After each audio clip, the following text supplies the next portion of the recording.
Hi, George here. Over the course of 4 short videos, I wanted to share with you some observations that I've made across several organizations that are in various stages of agile transformations. And there are 4 patterns in particular that have jumped out at me that I would like to make you aware of in case you weren't before or get you to think about in a different way. And these agile transformations share a few characteristics. So they are all centrally decided, rolled out to the organization in various ways, but typically from a central core going out to the rest of the organization, predominantly product and IT in the first instance, with little attention to other parts of the organization.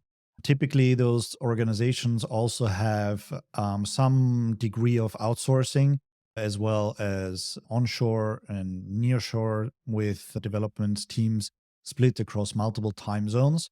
And interestingly enough, the patterns that I see here are not unique to those organizations that are undergoing an agile transformation.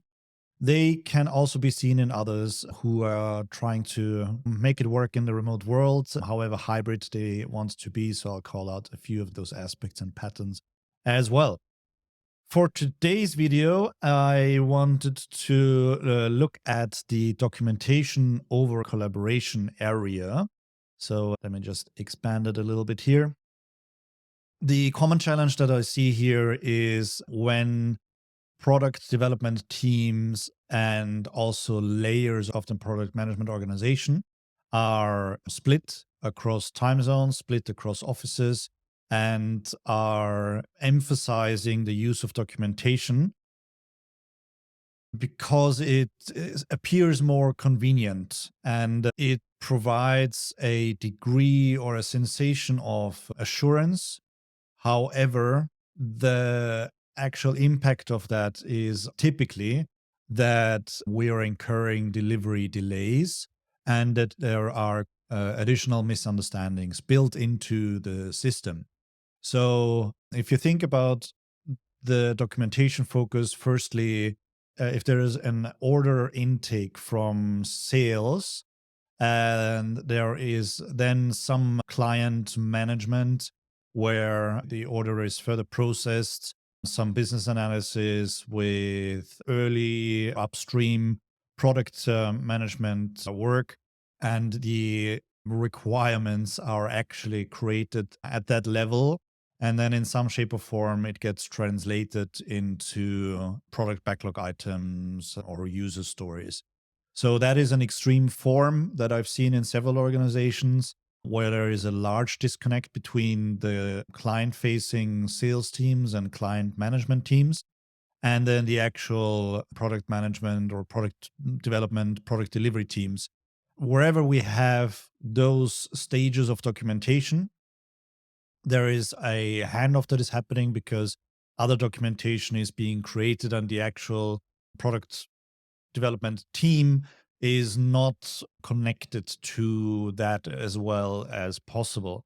And then there can also be inside of the product development team a separation between the product part as well as the actual product development team part. So all of those are possible. The more of those exists, the more delays we have, the more handoffs of information we have. And whenever there's a handoff, we typically incur an information loss of around 50%.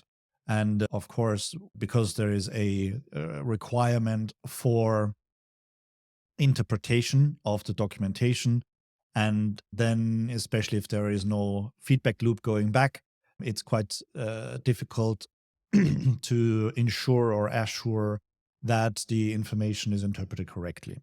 So instead of all of that, which typically results in the product development team trying to make the most of it and using the product backlog items as best they can.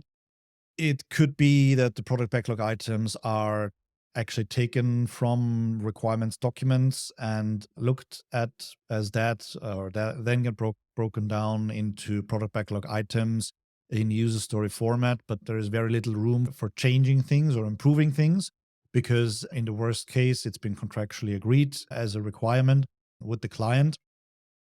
So a lot of upstream transformation actually needs to happen to make this better. And the recommendation here is very much going towards moving from documentation focus over to collaboration focus as far upstream as possible. At the very least, to move from requirements that are contractually agreed to outcomes that are agreed upon, because the outcomes provide a certain degree of creative freedom for solutions that are created by product development teams that are very user centric and can also be collaboratively created with users. And the more upstream change from documentation to collaboration focus, the better. At the very least, it would be good to have a very close knit collaboration in the product development team.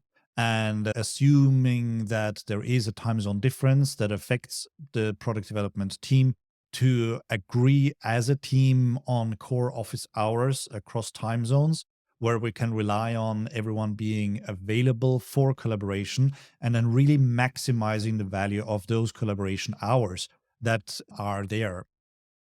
So, for example, if you have all but 2 or 3 hours every single day where you can collaborate as a product development team, really focus the live synchronous collaboration into those 2 or 3 hours. So that's when your product backlog refinement, in case you're practicing Scrum, would happen. That's when other sessions that have the team present should happen. And in particular, as an example, sprint review should happen so that you can invite stakeholders and be conscious of the fact that they also have time zone based commitments and restrictions.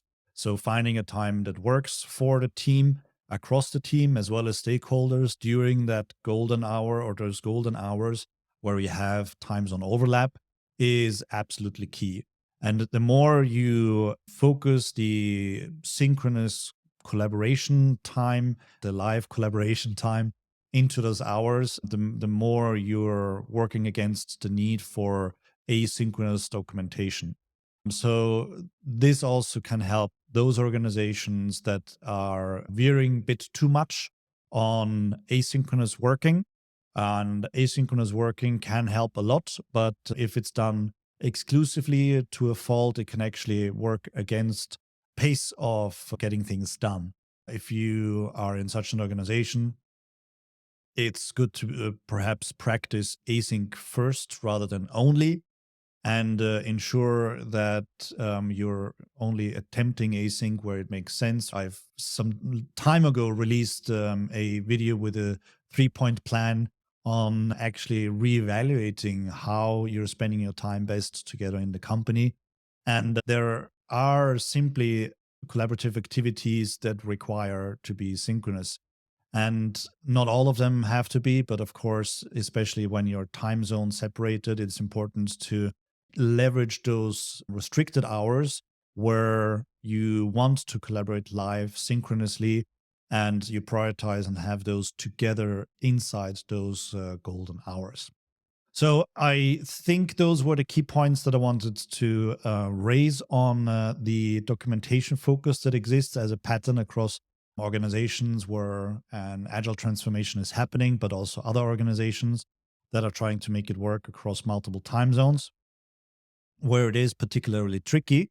And in the next video, we're going to look at the work structure and what impact that can have on the flow of value in the organization. So that's it for today. Thank you very much for tuning in. See you in the next one, and bye bye.